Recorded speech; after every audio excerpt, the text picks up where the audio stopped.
Please welcome to the stage this year's Edward M. Kennedy Founder Award recipient.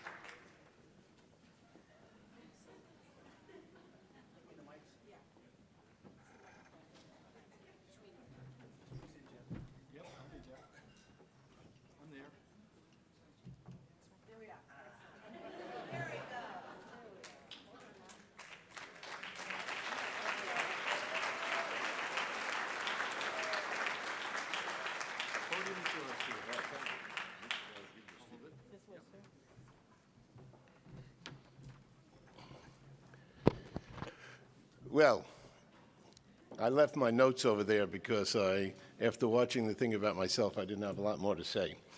But no one would believe that. So I'm going to just say a couple of things, and then I'm going to end with making a political statement because we had political statement at the beginning. And when I got this award, the first thing I thought about was, well, it's about time. And then the second thing I thought about was, it let me sort of reflect about the 40 years or 40-odd years that I've been at Dorchester House.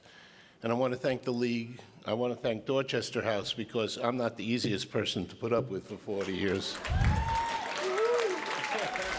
And if Jim Hooley is here, he could counter that because Jim was there when I first arrived and we had some stylistic differences. But most importantly, I want to thank the patients that I've taken care of, and the parents that have trusted me to take care of their kids and their grandkids and their great-grandkids. And when I think about that, I also think about that didn't happen by accident, because my dad took care of 3 generations of women being an obstetrician and gynecologist, and he never cared whether people could pay, but just to make sure that they got good care. And I think somehow I learned that from him.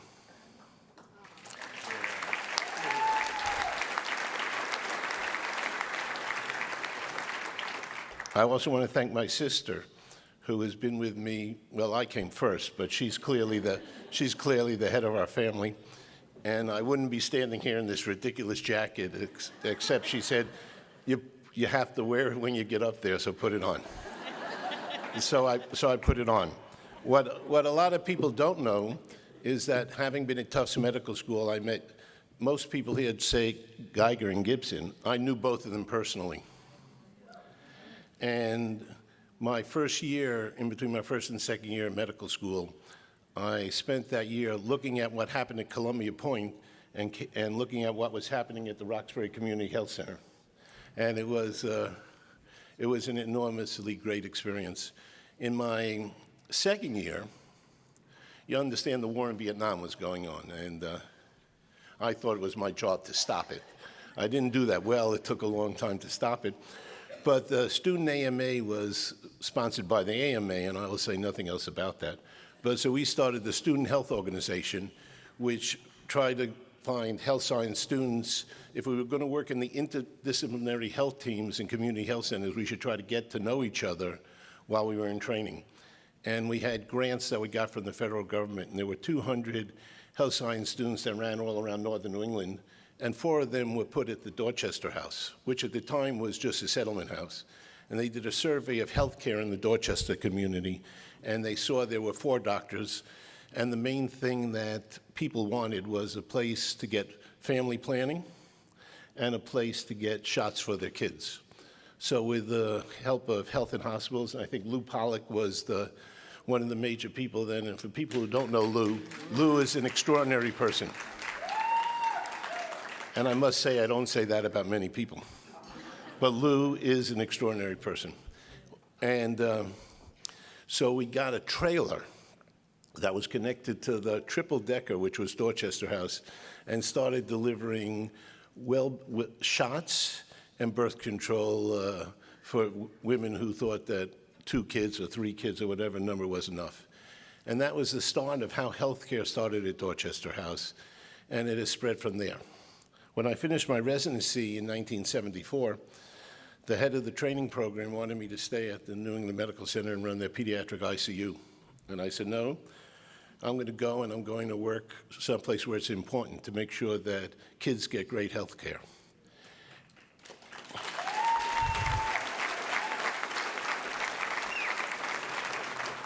And I went to Dorchester House, and the community board asked me how long I would stay. And I'd say I would stay at least a year, and that's 45 years later. So I've stayed at least a year. And I could go on, but I won't go on. But I will say that when we think of healthcare today, we have to think about the assault of what's going on in healthcare. And I would say our president said one good thing, and one true thing, and then most likely only one true thing, that Washington is broken. And I would agree that Washington is broken, and I would say that he's making it worse. And he's making it worse across the board, and I won't go into all the ways that he's making it worse across the board, but I would encourage people that if you feel sad and depressed about what's going on, we have to do something besides feel depressed and sad. We have to be part of the resistance, and that resistance can be writing to congressmen, writing to senators, making donations to organizations like Planned Parenthood, going to marches, or if necessary, taking part in civil disobedience. And I'm not saying what any of you should take part in, but I'm saying that we have to take part. And I would say the most important thing that's going to happen, and the first step, is we have to make sure in the elections that are coming up that either the Senate and or the House gets turned, because we can't let what's going on continue. And Bob, I didn't insult people within 30 seconds, so I will stop there. Bob Vinci is here, and I want to thank Bob also for coming. Bob is the chairman of the Department of Pediatrics at Boston Medical Center, but I think of him as an intern. And I'm really proud of what he's become and how he leads the department in trying to make lives of kids better. The other thing I want to tell you is that I really love Dorchester House.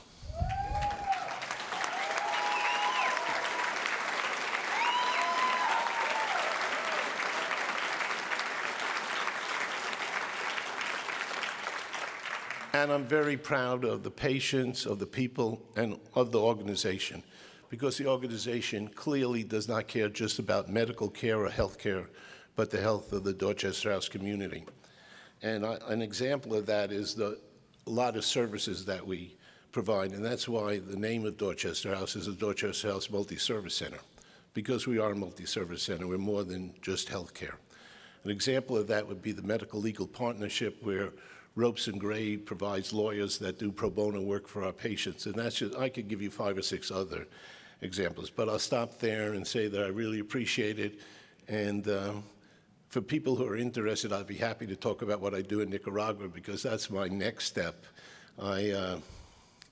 When the electronic medical record arrived in 2004, I was not happy about it, but I was not ready. That would be an understatement, huh, guys? But I decided that I wasn't ready to stop taking care of patients. When they brought in the second version of it, in 2000, I know the hook, forget about it. Be quiet. When they brought in the second version of it, I said I can't do that anymore. But I decided that I would stay on teaching medical students and residents, because I hope I have something to say about how to deliver health care. An example of that would be if you arrive late into the patient's examining room, the first thing you have to say is, "I'm sorry I'm late." So thank you, and I really appreciate it.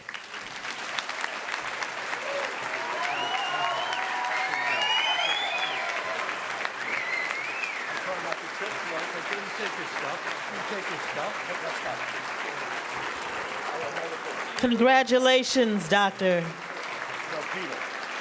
Congratulations, Dr. Peter.